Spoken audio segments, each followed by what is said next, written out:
Hello, you're watching Stretford Paddock. I'm here behind enemy lines at Turf Moor with YouTuber and Burnley fan Vizeh. How you doing, mate? How you doing? Perfect fine. You excited for the game? No. You're not? No, not at all. What do you think is going to happen? How's your season been so far? When it comes to facing the big teams, we seem to give them too much respect and we just let them run over us, basically. So this year, that's been our story. But against you at Old Trafford, it's different for some reason. So hopefully you don't beat us in 90th minute again for the third time in a row now. You say it's different at Old Trafford. Have you got sort of a bit more hope, a bit more excitement leading into this game? Do you think you've got a good chance at Old Trafford? Well, I mean, we have just beat Leicester at home yesterday. So we have faced a good side who has got pace in them. You know, it's got a bit of flair, creativity, similar to your side. You've got a big injury in Rashford, which is a massive change to the way that you play because he's a massive part of your team and a massive part of your success this year. So I would say that this is probably one of the best times to play you this entire season. So I'm hopeful to maybe get a bit of luck going our way and nick like a 1-1 or something like that. I can never, as a Burnley fan, go to Old Trafford thinking that we're going to win a game because that's stupid to me. You know, we can always dream in that, but last 2 years, you know, it's given me hope that maybe we are just your bogey team, especially away at Old Trafford. I don't know why, but here, since 2009, we've not done anything to you guys. So I'm so hopeful. So you're talking there about maybe being United's bogey side, especially at Old Trafford. Who are your sort of key men for the game on Wednesday? Who's going to be the sort of key to the win for Burnley if you are going to? Probably two things: Dwyer and set pieces.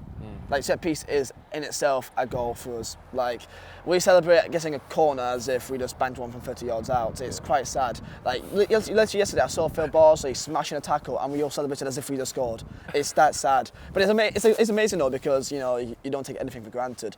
Dwyer, of course, came from United. He's actually a United fan. I'm quite close with him. I can imagine him doing a big performance on Wednesday night because, you know, he's a fan of you guys and he did actually come from the academy, I believe, like very young of age. So I think he has got something to prove and people kind of think that he'd be going in the summer because, you know, he's a talent, most definitely. So I expect him to be the man to be making more things tick for us on Wednesday night.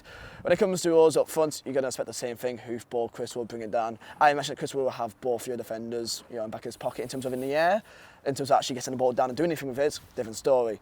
But yeah, I'm looking forward to getting a corner and then praying for absolutely anything because that's the only way we can score against you guys, really. United have got one of the worst defensive records from set pieces in the league, so I think if there is a chance, and there will be a chance, like I said, it probably will be from set pieces. What would you say are your kind of weaknesses? What's going to be the thing there that United can exploit?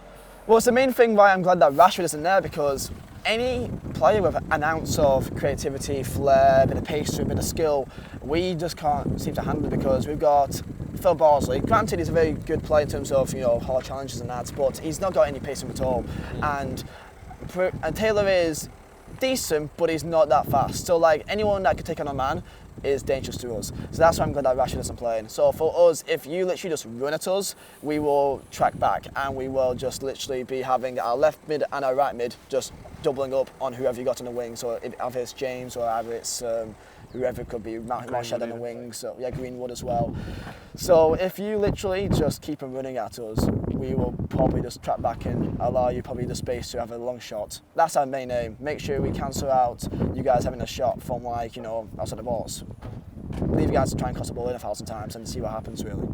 And you got Juan Mata now back in the team, which I'm scared of his ability because he's a great passer of the ball. Hence why I'm quite surprised he's not played for you guys that much recently. I'm quite surprised. Yeah, he's played a few games. He didn't play against Liverpool last night. He came on as a sub. So we talk about form then. Burnley obviously 14th at the moment. Just got the win against Leicester as well. Where do you think Burnley's going to finish at the end of the season? What would be like a successful season for Burnley? What's your prediction? Survival. It's just straight up survival, man.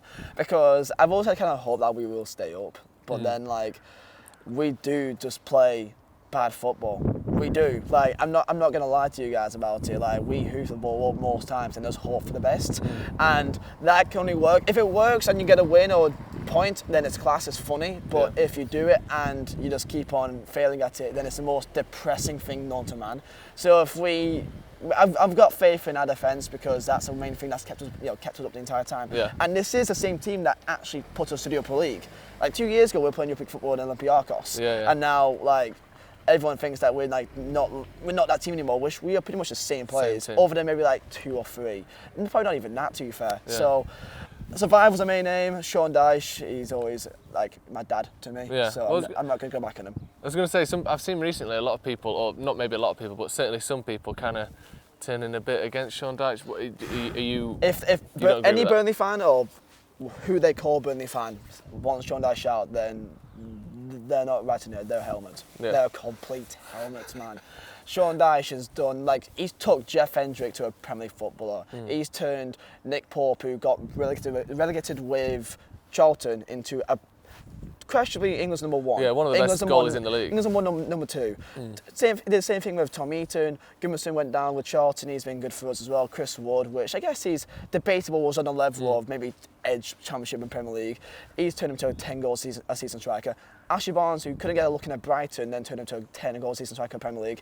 He's an absolute miracle. And if you do go down, which, we're Burnley, we don't spend that much money. Our wage cut is probably like the 18th in the league, and we've been here for 4 years now. Yeah. Apparently we've made a profit of like 50-odd million each year, but yet we don't spend any money. Class that. So I genuinely believe that even if you do go down, he's by far the best person to get us back up again, because in reality, I love this club, but who is going to come to Burnley? An actual manager, if we sack him now, who will come to us? Yeah. Sam Allardyce. Didn't even doubt that, to be fair. Yeah, and would Allardyce be an improvement over Dyche? Probably not. No, I mean, really, like you said, the things he's done with Burnley, this club is built from the bottom top with Sean Dyche. The entire training facilities, every single thing that you see inside this ground with the players and that, it's all built around him. He had a touch in everything in this entire stadium, and the training ground tactics, players. Everything's built around him. So if he goes, it'd be like a 5-year job. And I think it's that big of a job to kind of reset again. It's almost like as big of a job, which I know it sounds crazy, but when you lost Ferguson, he's that important to us. He's that integral to how we work. Yeah. That it feels like if he leaves, it's going to be like 3-4 years to actually reset and try a new, ideology of football, which I don't know how it's going to work out. It's almost like with Stoke. Stoke was a team, similar to us, a bit gritty, who, they do the set pieces right, which was known as that team. They tried to be extra. They tried to be this flair, creative team with Shaqiri and that. Didn't work out because that's not who they are. If we try to be someone else that we're not, same thing will happen to us. So that's my thoughts about that, to be fair. So where do you think United are going to finish this season then? I've said it since the start of the season, and I say it now, I don't know how Solskjaer will stay with your club. I know that he's a legend, I know that may hit deep to some fans, but if you guys say, you guys are 1 or 2, debatable to who you are the biggest teams in the entire country, but that's not even close. You and Liverpool backs battled out since history tells it. I don't know how Solskjaer will stay with your club, and as your manager still, I know that he's managing Molde and Cardiff, and I just don't know how. What's your thoughts on that? Well, what's your thoughts on Solskjaer? I just think what manager would be doing a better job with the squad that we've got and the injuries we've had. That's the thing. We've tried managers who've won Champions Leagues and Premier Leagues and league titles in Van Gaal and Mourinho, and they couldn't do it. And Solskjaer's got a worse team than they had, and I don't think he's doing much worse than they are. I think he's turned the squad around in a way that no one else got a chance to. He's got rid of a lot of the old players. I do like the fact that he's using the youth players a lot more. Greenwood for me is by far 1 or 2 best youth talents in the entire country. I would say he's up there. Yeah. I guess pushing Trent's probably above him, to be fair. Trent's 3 years older than him as well. If you're comparing him to Phil Ford and Martinelli, Hudson-Odoi, players like that, I say he's probably the most exciting. I think he'll go the furthest in his career. So as a United fan, I'm very, very I'll be excited for you guys. I'm excited for you guys, to be fair, because I think he'll be a very good player for England in the future. So. In terms of position, then, where do you think United will finish? Put a number on it if you had to guess. There's too much on him. I'll probably say 5th. That's on top of my head right now, 5th. Yeah, we're 5 points behind Chelsea at the minute, and they've essentially been in free fall for the last 6 weeks. The only reason no one's really sort of noticed it is because United have dropped points as well, Tottenham have dropped points as well, Sheffield United have dropped points as well. But I don't think they're necessarily a shoe-in to stay in that top 4. They've lost 8 games this season. If you still had Rashford right now for the next, is he gone for 3 months? Or something like that? Yeah, 2 or 3 months. I'd say if you had Rashford, I'd say that I would be more hopeful that you push top 4. Because like Leicester, I mean, Leicester lost to us, so like they're probably going to be on a low morale right now. Yeah. So like, you know, they lost to Southampton at home as well. Like, you know, like everyone's doing poor. I think every team except Liverpool. It matter in defence of you guys. It's not just you guys that's doing poor right now. And you guys have got a very.